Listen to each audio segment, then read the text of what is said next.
আমার মনে হয় যে মানুষকে তার কাজ বাঁচিয়ে রাখে, প্রচার বাঁচিয়ে রাখতে পারে না। আরেকটা কথা বলেছিলেন যে জনপ্রিয়তার পেছনে দৌড়ালে কখনো কেউ কোনো মানুষ সফল হতে পারে না, বরঞ্চ একটি কাজ সৎভাবে করলে জনপ্রিয়তা আপনা আপনি দৌড়ে চলে আসবে। কথাটা কি এই মুহূর্তে মানে এই প্রজন্মের শিল্পীদের ক্ষেত্রেও সেটি প্রযোজ্য?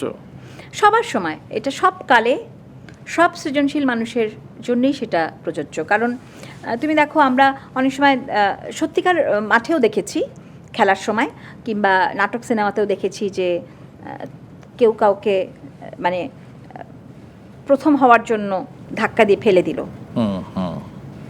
তাই না? কিন্তু সে প্রথম হলো। কিন্তু যে ধাক্কা দিয়ে ফেলে দিল, এই ছবিটা কিন্তু তুমি আর মুছে ফেলতে পারছো না।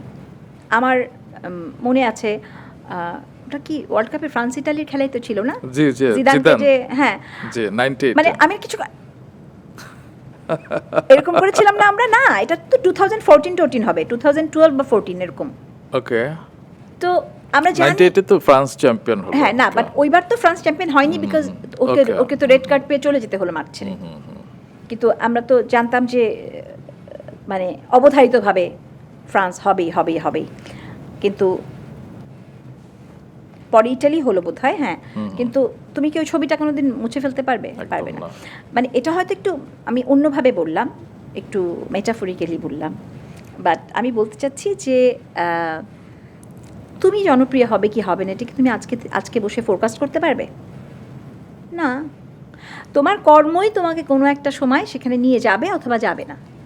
কিন্তু যেসব আর্টিস্ট একটু ফ্রাস্ট্রেটেড হয়ে যায় যে কাজ করছি, আমার কাজ দু একটা ভালো হচ্ছে, কিন্তু আমি আসলে ওরকম প্রচারের আলোয় আসছি না কিংবা অত জনপ্রিয় হচ্ছি না, তাদের উদ্দেশ্যে কি বলবেন? প্রচারের আলোটা না আমি ভালো বুঝি না, আমি কাজ বুঝি। কারণটা হচ্ছে যে আমার মনে হয় যে মানুষকে তার কাজ বাঁচিয়ে রাখে, প্রচার বাঁচিয়ে রাখতে পারে না।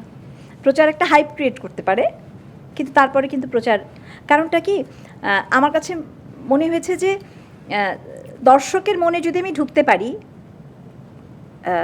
তাহলেই কিন্তু আসল কাজটা হয়ে গেল। না হলে এখনও কেমন করে ছোট ছোট বাচ্চারা আসে কথা বলতে। যেমন কিছুদিন আগে ওরা সম্ভবত কলেজে পড়ে, দুজন এসছে ছবি তুলতে, দুটি মেয়ে। আমি বললাম কি, আই তোমরা আমাকে চেনো নাকি, গালি ছবি তুলতে এসছো? উৎসব দেখেছি, উৎসব। আচ্ছা, তো উৎসব দেখেছি, তারপর খুঁজি পুরনো কাজগুলো দেখেছি। আচ্ছা, সেদিনই ওই প্রবর্তনে গেছিলাম, এখন তো শীত এসছে, পিঠা খেতে গেছি। তখন সন্ধ্যা হচ্ছে জাস্ট হালকা আলোয় দুজন হেঁটে যাচ্ছেন, হঠাৎ আই মিমি আপা। আমি বলছি হ্যাঁ, কেমন আছেন? ভালো। এই দাঁড়ান, আমার বাচ্চারা ওখানে খাচ্ছে, ওদেরকে একটু নিয়ে আসি, ছবি তুলবো।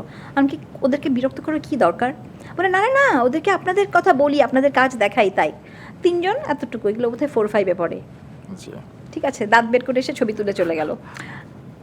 ওরা কতটুকু আমাদেরকে মনে রাখবে জানি না, কিন্তু এই যে ওরা দেখছে, ভালোর সাথে একটা সংযোগ হচ্ছে। আমরা তো ছোটবেলায় ভাবতাম যে মানে যখন আমরা টেলিভিশনে কাজ করি, আমাদেরকে সবসময় বলা হতো সিনেমা করতে হবে, বিকজ টেলিভিশন হচ্ছে ইরেজ মিডিয়াম, এটা মুছে যাবে, তোরা কেউ থাকবি না, তোদেরকে কেউ চিনবে না। ঠিক আছে, তো এই জন্য সাধুবাদ ইউটিউব, ডিজিটাল প্ল্যাটফর্ম, ইউটিউব বা এই মানে আর্কাইভ যারা করে রেখেছে, কি বলবো এটাকে, মানে কি জানো এটা আমাদের কি যুগ, ডিজিটাল যুগ, ডিজিটাল যুগ, প্রস্তর যুগ,